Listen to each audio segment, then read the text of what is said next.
What's up, everybody? It's Jeffrey Lyles welcoming you to another edition of Lyles Movie Files. Even though you can't see me, I'm here. Joining me, as always, is little brother Jayce and Chief. What's up, fellas? What's going on? Cooling. A lot better than my camera. Anyway, let's get into it. Shazam opened this weekend and had a whopping, shocking debut of $30.5 million. Not great. Is there any reason you thought that would not happen? You know, releasing a movie during the NCAA tournament opening weekend and telling everybody, 6 months before it starts, this movie won't matter? Yeah. Didn't see that coming. I feel like that was the biggest problem with this thing.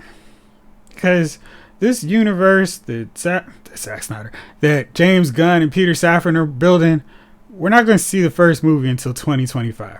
So I don't understand the point of saying, hey, don't worry about everything you're enjoying and watching right now, because in the long run, we're wiping all this stuff out. So you're excited about Henry Cavill showing up in Black Adam? Sorry. Got you with that Gal Gadot teaser in Shazam? Don't worry about it. It's not happening either. Chief, what's the deal here? They are weaving what they sowed. This whole DC universe has just been a shamble. Nobody's gonna go watch a movie that doesn't count in the mainstream of things, especially in these universes, the DC universe, the Marvel universe. If they were to throw out a movie and say, hey, listen, we're gonna throw out a movie, it's not gonna be connected to anything, it's gonna suck, go watch it. James Gunn has pissed off a lot of people with the whole cutting of the Superman. He hasn't made any fans with that. So I think this movie is also getting protested from that side too. So you're losing fans from the fact that Shazam is not going anywhere aspect. You're losing fans from the way you dismissed Henry. You're losing fans from the lack of direction from the DC universe. People are not going to keep paying this. I've told you weeks ahead of this. I was like, yo. Forget, they did dismiss Gal before this cameo. It's not like, it's literally just like self-inflicted wounds. She hasn't been officially dismissed yet. Wonder Woman 3? We've got a new Batman. I don't even know if the new Batman is a part of the new Batman is a part of the universe. We've got, and then you make movies that are, I don't even know what this new Joker movie, I don't even know what that's about. Like, what are we doing here in DC? So you're asking us to continuously give money, throw money, and for a while we supported DC. We supported DC. But now I think everybody's to the point where they're like, you know what, DC?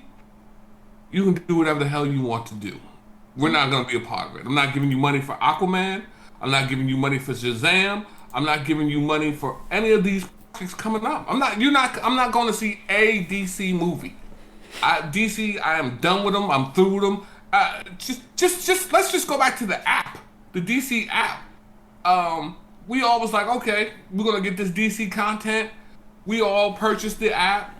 And then what did they do? They started putting the app features on regular TV. I remember Star Wars. Okay, but listen, it's like, I will blame. They can say, "Hey, that was the old regime, and we are the new regime. We are going to try and make things better."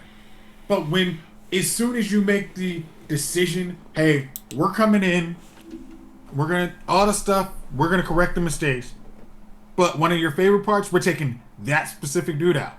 We're keeping most of the other guys, and we're taking Batman. We're taking Batman, Superman, and Wonder Woman. We're probably taking them out. Jason Momoa and Flash, we may or may not. Oh, and Peacemaker, we're keeping. It's like, yeah, you can't. It's like we actually, with our dollars, we voted who we wanted to see, and you guys said, yeah, we don't care. Like, that's the big problem. It's like, and then it's like, I know, like Zach Levi was like, hey, hold on, you're going too quick. Okay, go ahead, bro. All right, so Zachary Levi plays Shazam in Shazam, Fury of the Gods, said, he thought marketing was the issue. People were tweeting him, and he's been very responsive to people. and going, hey, if you guys want to see a third film, kind of need you to come support it at the box office. And then he was saying, I don't feel like the movie is really marketed as a family film. And I agree with that too, because the trailers, I don't know why they were like, let's do this Drake song here. I didn't think that was a family move. And then nothing in that trailer made me think, oh, this is a good family superhero movie. I mean, we see that one shot of the family, the Shazam family, but that's it. It's like him fighting an old lady and Helen Mirren. And I'm not to say that to dog Helen Mirren's age. It's just like, why is that exciting? And then Lucy Liu has a dragon. And the whole trailer is just like Shazam fighting a dragon. And the wizard Shazam is telling him, you must be the hero you were meant to be. And I'm like, I don't know. If I wasn't interested in Shazam, I would have zero interest based off of those trailers. Yeah. Like, I mean, I know Chief says this a lot. It's like, a great trailer can make you see a movie, but a bad one can definitely keep you away. It's like, that one was it. It's Shazam, and you like Shazam, so we're bringing Shazam back. It's like, but why am I spending money to go see Shazam in the Shazam family? There's nothing. Your trailer's giving us no context of what this movie's about.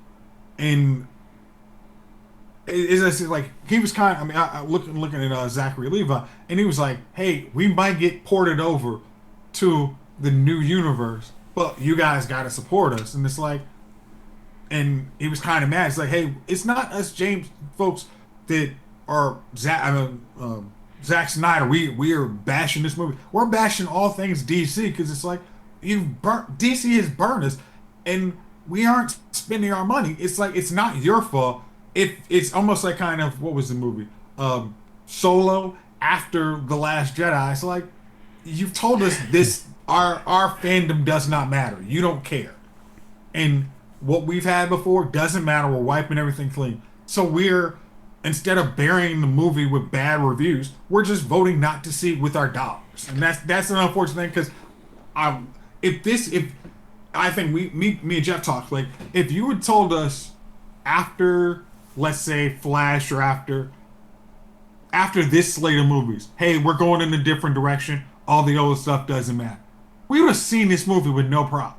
We'd have critiqued it and fairly, but once you told us 6 months before the next slate of movies is coming out, we're like, it doesn't matter. Like, we'll see it on HBO Max, we'll see it on our Blu-rays, but we're not going to spend $50 basically for one person to go see a movie if you tell us it doesn't matter. Especially get that premium AMC seating. They could have finished this universe off. Yep. Old boy could have came in and said, well, look here, we're going to start bringing other characters in, but we're still going to do this universe and finish, everybody gets their trilogy plus the one big, Justice League joint or whatever. You could have finished this off, and we would have gladly paid you to finish off this universe before you started your new universe. But you didn't finish this one off. You got us engrossed in these characters. It's almost like if I took over a company, if you guys like Coke and I took over Coke, and then I got into Coke and I said, well, look, we know you love Coke, but we're gonna change the recipe. Why? Why can't I give you Coke and then still give you Coke Zero, Diet Coke, Coke Vanilla, whatever the fuck I'm giving you? I don't understand why I can't do that for you. It's like, for one respect, they're like, hey, we aren't as beloved as Marvel, but it's like, okay, you weren't Marvel. You could have. There were pieces of the Justice League movie that you could have changed. Like, hey, we can listen to audience tape. We can bring some people in with our new vision, but we're going to stick with this vision. But our big movie is going to be Blow Off, Dark Side, then we start fresh from there. I think their biggest problem is Warner Brothers and DC suits have failed to embrace their multiverse. And because of that, they take a slapdash, throw everything against the wall. Oh, shoot, Joker made $1 billion. We're going to do a sequel for that one. Oh, Aquaman made $1 billion. Let's do a sequel for that. Hey, people seem to like this James Gunn Suicide Squad. Let's do a Peacemaker spinoff on HBO Max, and let's do an Amanda Waller spinoff on HBO Max, and that'll work. And instead of going, all right, well, we're gonna shift up this. We're gonna let Zack Snyder do his version of his universe. He can finish whatever the heck he wants to do, and we'll just have James Gunn do his version of the DC universe because it's a multiverse. I mean, people bought into the Spider-Man multiverse, no problem. Multiverse of Madness, okay, cool, whatever. And DC had that all along, and instead of embracing that, they were like, well, this one is part of a separate Earth, and this one is part of the main one. But this Joker sequel that's coming, that's part of a different one. The Robert Pattinson Batman, that's a different one too. Audiences have seen so many starts and stops with DC films that it's like, dude, we've seen 5 Batmen at this point on the big screen. And I'm not even counting Adam West in the 1966 movie. We've seen Christian Bale. We've seen Michael Keaton. We've seen Val Kilmer, George Clooney, Robert Pattinson. Did I already mention Christian Bale? Yeah. Okay, so we've got them. Ben Affleck.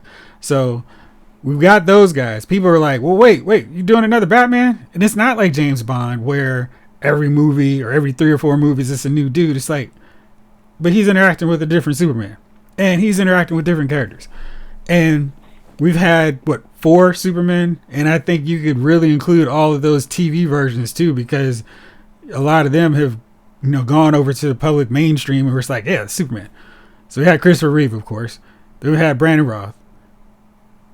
Then my guy Henry Cavill. And it's just confusing. And instead of going, hey, here's something simple. They could have made a Crisis movie. They should have stopped the WB and said, no. We're going to do that. We'll incorporate your characters. It will make a movie. And that's going to be the start of this universe. But instead, they were like, okay, let's throw Ezra Miller into the Flash crossover. And that'll make sense, right? Wrong. I just don't understand why they can't do a multiverse, make everybody happy, and not make it so confusing. But they didn't care. They don't care about the fans. I think they did. I think they care about the fans' money, but it's like they don't understand that the reason why Marvel was successful on the multiverse is because they've embraced it. It's like, yeah, all this stuff happened, but it happened, and DC just was. They always kept trying to micromanage either the TV, like, oh, you guys can't use this person in the cartoon because we may make a live action movie in the next couple of years. It's like, who cares? Like that. It's like if you so you could say like almost James Gunn and Peter Safran like, hey, we're coming with a unified universe. We're gonna have the guy you hear is live action is gonna be the voice actor for cartoons. It's like, yeah, that sounds really good, as long as you don't cut everything else. Like, hey, once we're really happy to work with Zack Snyder on finishing his vision for the Snyderverse. We're gonna see a great movie. All these movies we pay for. If you tell us we get to have a book in to this movie you've invested at this point, 10 years, Jeff? Is that right? Man of Steel came out in 2013, so yes. Like, just the ending. Justice League the movie should not be the ending of this series, and that's the biggest problem. It's like once you did that, we have lost all faith in you, and you can put out a great movie, we don't care. Man, I still can't believe this joint ended in 2013, and there has not been a second Man of like, and that's the other thing, man. They don't get cracking on their projects. They'll put a project out, and they'll just be like, What do we do now? Okay, we'll throw somebody else out. Like, when you watch, you got three Iron Men, you got 3 Avengers movies, 4 Avengers, 3 Caps, right? 3 Thors or 4 Thors, right? Well, 3 Thors, yeah. Right. But what I'm saying is you've put your strongest people out there, right? And then you gave them 3 movies, right? Even though and even though Hulk got a movie or 2. He was basically co-starring in Ragnarok, but yeah. That at least was contract issues or why it didn't happen. Right. And that made sense. Right. So and then you had Spider-Man. You had the Spider-Man movies, right?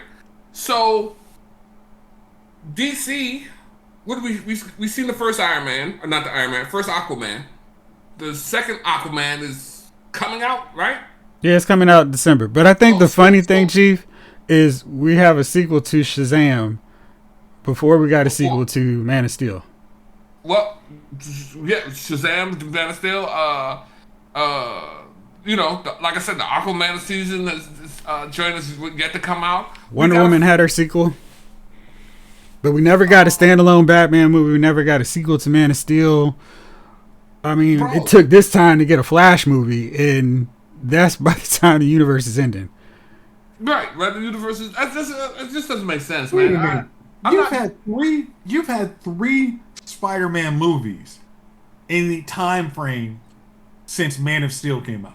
And you also consider that Spider-Man was in 2 Avenger films as well, and Civil War.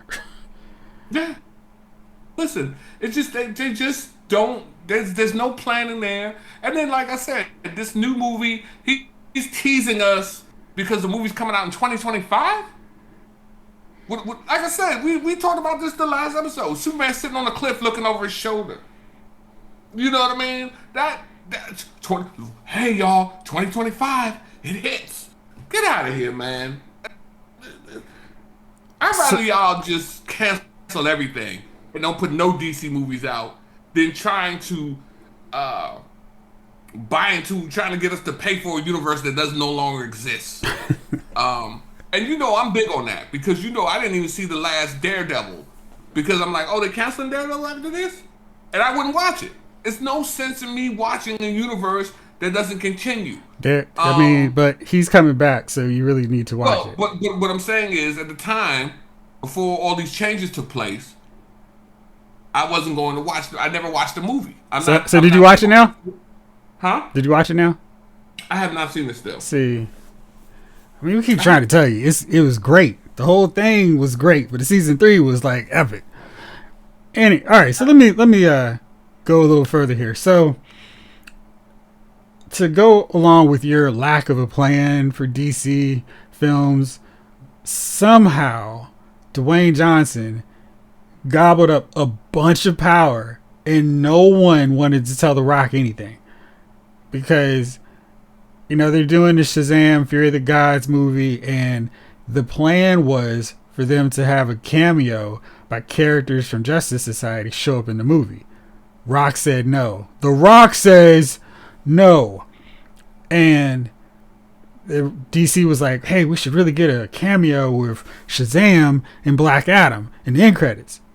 Once again, The Rock said no.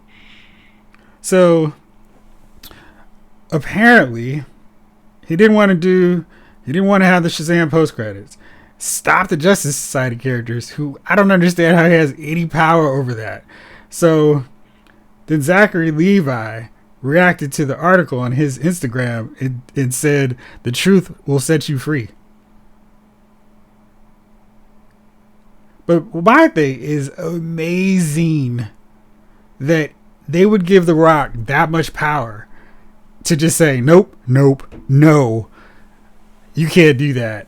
I'm not down for this. Like, the inevitable play with a Shazam or Black Adam movie is for the two of them to fight.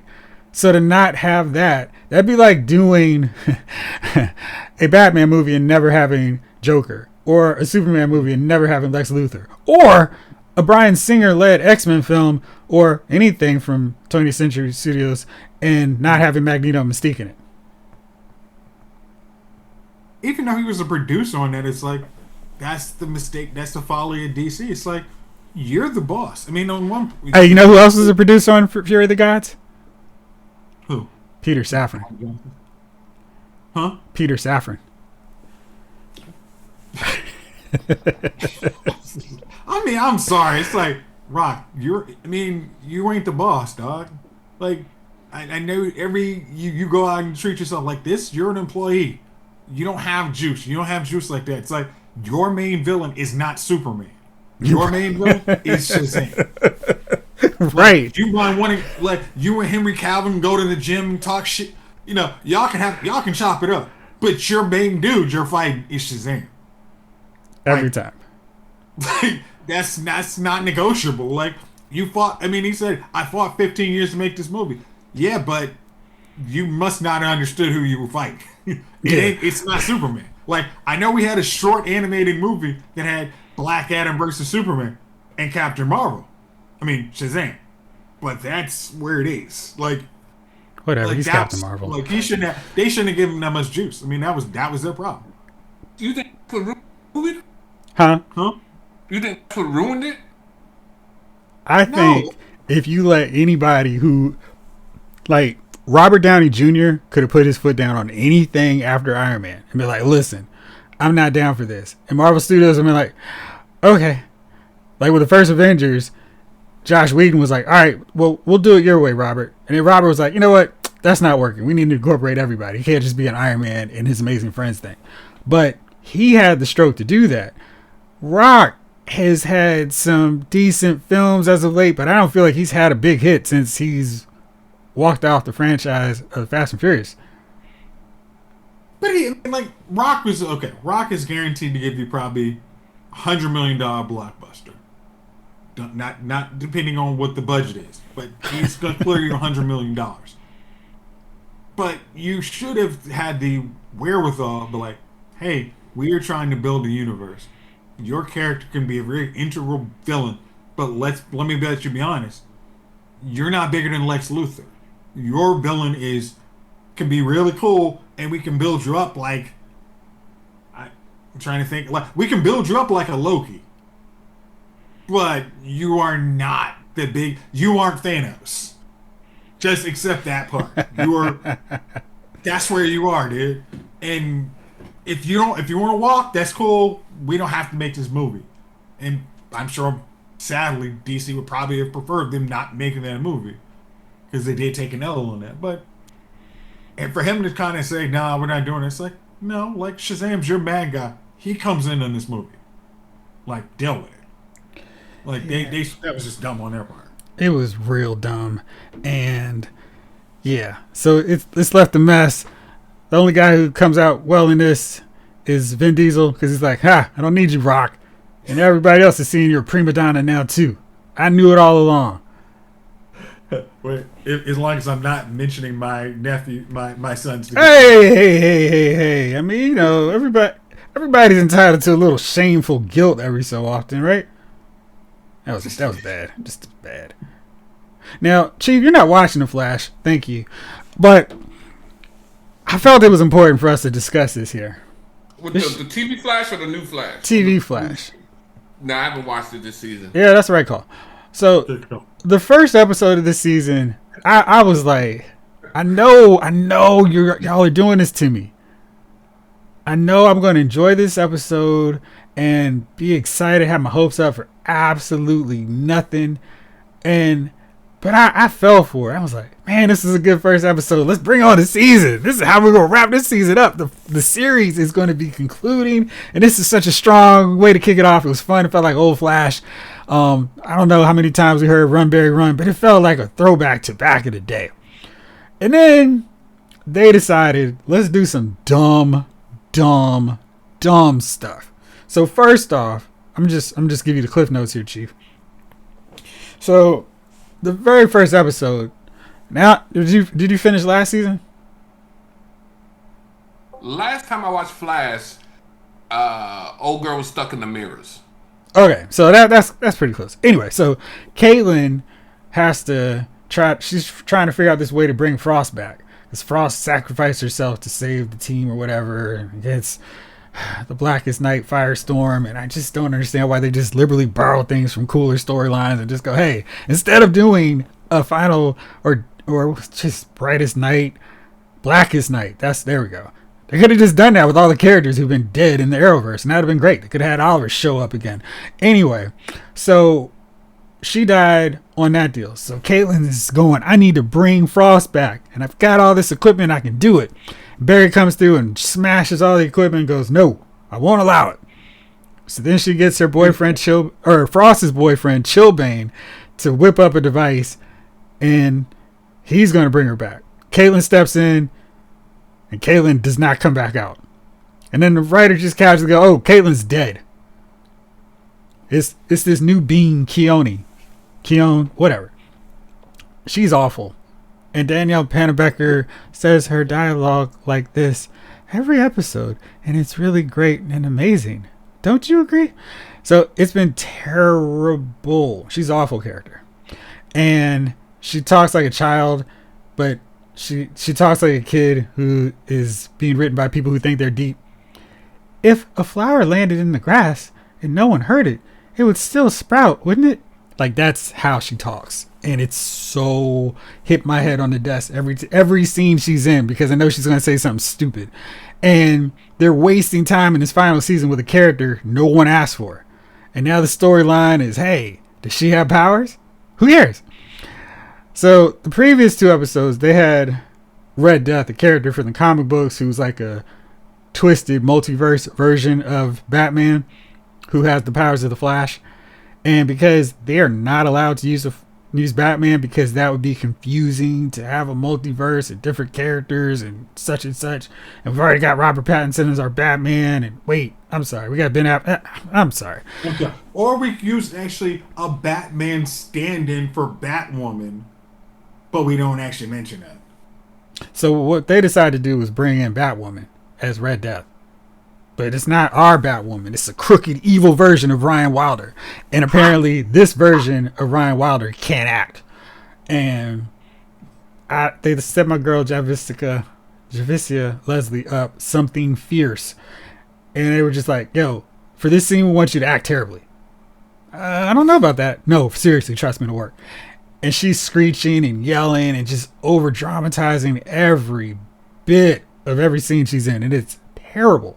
But almost as bad. No. Not nearly as bad as the storyline they do with my man Joe. So I know you remember, Chief, that Joe and Cecile had a baby girl. Yeah, okay. So the writers remembered that this season, because they had been gallivanting, doing all kinds of these wacky adventures. And they were, shoot, I think they had a kid. So they did a soap opera fast forward and made her like 5 or 7. It's like, bam, here you go. And Joe, the former chief of police, is going, I'm a little bit worried about all this crime and mayhem that's occurring in Central City. And even though we have a superhero who fights off all this stuff and a team that helps him remember to run, I think it's time to get out of town. We got to leave the city because it's not safe. And he finds a nice little house for $375,000. I'm like, Joe, move ASAP. Cecile doesn't want to go because she's like, well, I have a career here. I can't just leave. I have powers. I got to help people. And Joe's like, nah, I think it's too dangerous. I don't want you to get hurt because, we just lost Caitlin. It's like, oh, that's right. We killed off Caitlin. And then Cecile's there at the house where some red lighting goes off from, Red Death. And she uses her brand new telekinesis powers and stops their daughter from getting killed by this array of glass that's going to kill her. So seeing that, Joe goes, and Joe does not react the way I think he would, where he'd be like, see, that's what I'm talking about. Joe goes, watching you save her, it makes me realize that she needs to see her mom as a hero. So let's stay. We're going to stay. And Cecile's excited and happy.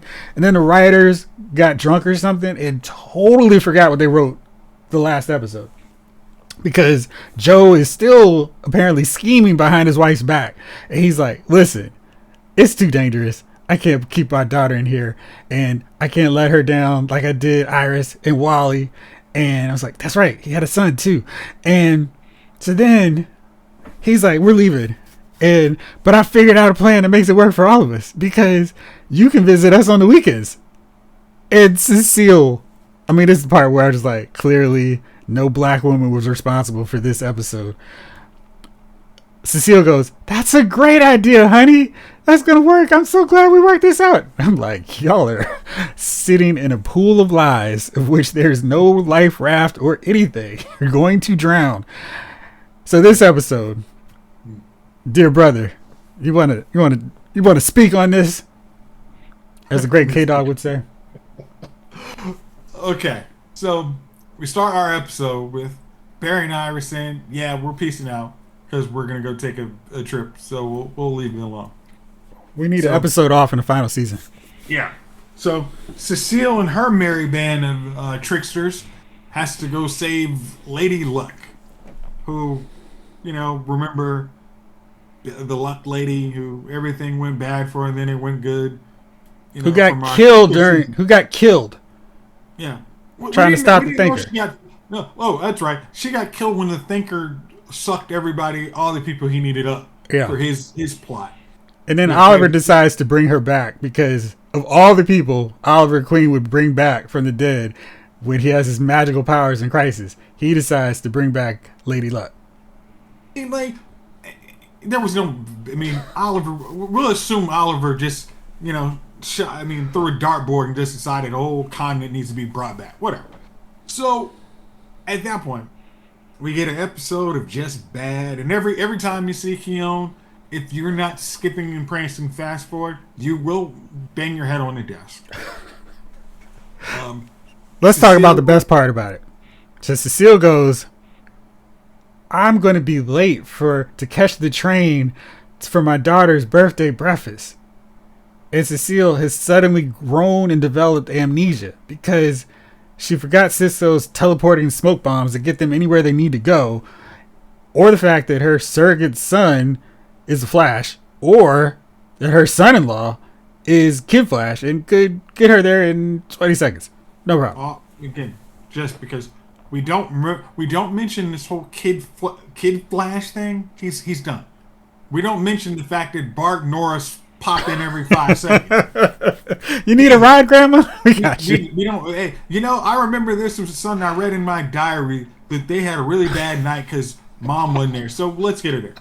Or let's just say we could use somebody else to deal with this whole storyline, which was just bad. Like there was the brother-in-law who was introduced 5 seconds before we figured out, hey, he's probably the bad guy since you introduced no other possible suspects that could be bad and taking advantage of Lady Luck. Let's talk about how bad that whole deal was. So, Chief, have you ever been in your life to a casino? Oh, casino. Yeah, I've been to a casino. Okay. So in the typical way that casinos work, if somebody owes money to, let's say, the pit boss, he doesn't go to the bar that's actually Mark's bar in disguise. No, not in disguise. It was so bad. They barely changed anything. It was Mark's bar. Didn't even flip the script. Add in a couple extra things to make you think, hey, this isn't the same bar that Mark and Frost are hanging at all the time. We'll just add some gambling tables and everybody will laugh at it. Yeah, and the Krypton set decorators are like, this is bad, guys. Guys, whoa, you guys got an actual budget. But when you also are gambling, isn't somebody actually making sure you're not robbing money from the house?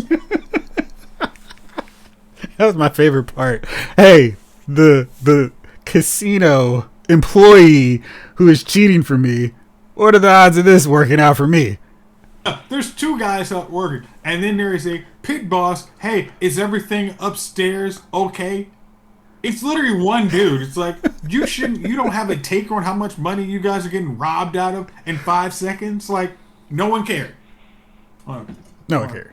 And then it wrapped up real nice and easy, and Cecile's still bad. She's like, yeah, I am a good mom, thanks to Allegra's pep talk. It was amazing. And then Iris and Barry come back from their conference, and they decide to have a baby shower for Iris because Keon told everybody last episode she's pregnant.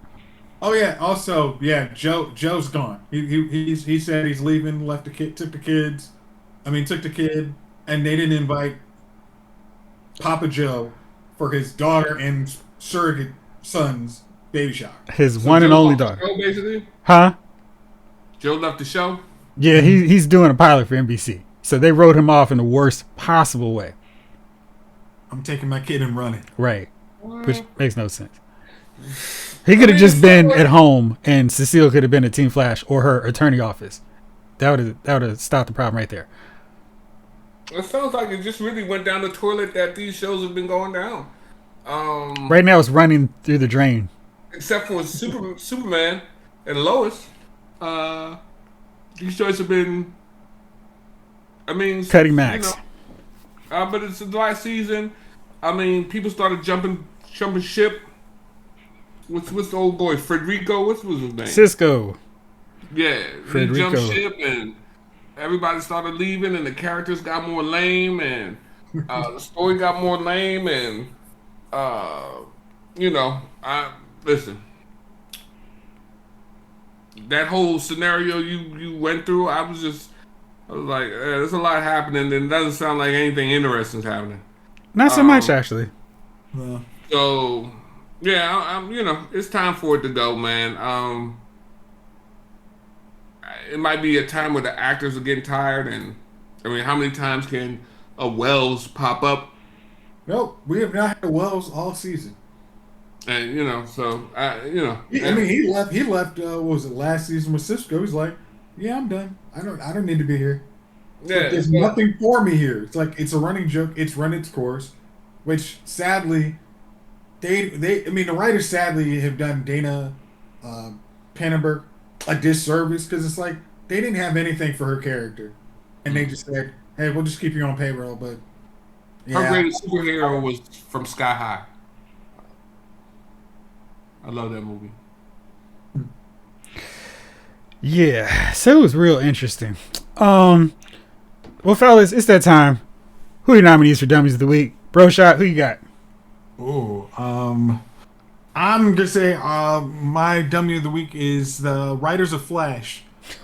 They think that I'm actually gonna stick around for the last couple episodes until they actually say, "Hey, Oliver's back." I'm gonna go on a mini protest, just like I did How I Met Your Mother. Call me when something interesting happens, and if they think I'm sticking around, they are my dummy of the week. That's not fair. You're supposed to stick this sucker out. Hey, I'm sorry. Did you stick out Heroes? No, but that was a real sinking ship. I mean, there's no need for that. That one dude was really powerful. Yeah, and then let's make him a good guy. Let's talk about, for mine, Gotham Knights. What anyone at Warner Brothers and DC thought this was the way to go. It's getting skewered in the ratings. Surprisingly, the fans are not happy with this. They're going, how does Batman have another son that nobody knew about? It just sounds terrible. And I saw the commercial simply because I was fast forwarded through it and it stopped on the DVR thing. They're bringing in the Talons already. I'm like, you guys. I was watching it on the CW app, and it was like, "Hey, in 15 seconds, we're gonna switch you to Gotham Knight." I'm like, "Oh no, you are not!" Oh, no, sir. You have to get some other sucker. I'm out. Thanks for the heads up, Chief. Who you got? DC, man. For acting like they're confused that nobody wants to see these movies. Oh gosh. Why aren't we making the money we thought we were gonna make? You know damn well why. The hell out of here. You ain't got to lie, Craig. You ain't got to lie. You know. All right, well, fellas, thank you as always for rolling with me. Even though you can't see me, I'm giving you a heartfelt sign of appreciation. Thank you all out there for watching and listening. This episode allows Movie Files has been filed.